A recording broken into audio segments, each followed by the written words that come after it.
আছে যারা খুব সহজে ভেবে নেয় যে ছেলেদের জীবনটাই ভালো, ইচ্ছে মতো চলা যায়, ইচ্ছে মতো আনন্দ করা যায়, কোনো বাধা নিষেধ নেই, যা ইচ্ছা তাই করা যায়।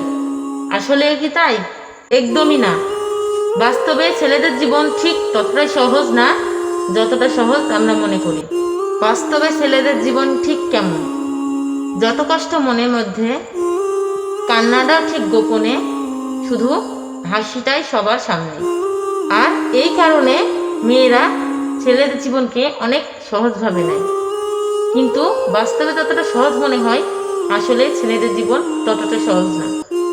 মেয়েরা একটু সুন্দর হলেই তাকে অনেক মূল্যবান হিসেবে নেওয়া হয়, আর ছেলেরা যতই সৌন্দর্য হোক না কেন তাতে কিছু যায় আসে না। কারণ ছেলেদের সৌন্দর্যের পাশাপাশি গাড়ি বাড়ি টাকা পয়সা আর একটি চাকরির প্রয়োজন হয়। হ্যাঁ, এটাই ছেলেদের জীবন। ছেলেদের শুধু চেহারা নয়, গাড়ি বাড়ি টাকা পয়সা দেখে ছেলেদের বিচার করা হয়।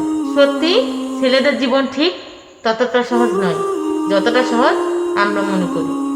ছেলেদের জীবন যদি সহজই হতো তাহলে হাজার হাজার ছেলে নিজের সব কিছু ছেড়ে প্রবাসী হতো না। সময় মাত্র 25 বছর, যার মধ্যে 15 বছর কেটে যায় ছেলেবেলায়, আর 15 বছর কেটে যায় পড়াশোনায়। ভালো রেজাল্ট করতে হয়, পরিবারকে সময় দিতে হয়, ভালো চাকরির ব্যবস্থা করতে হয়, যে পায়ে দাঁড়াতে হয়, ক্যারিয়ার সেট করতে হয়। আর এটা যদি কোনো ছেলে না পারে তাহলে তার পরিবার থেকে কথা শুনতে হয়, তার প্রতিবেশী থেকে কথা শুনতে হয়।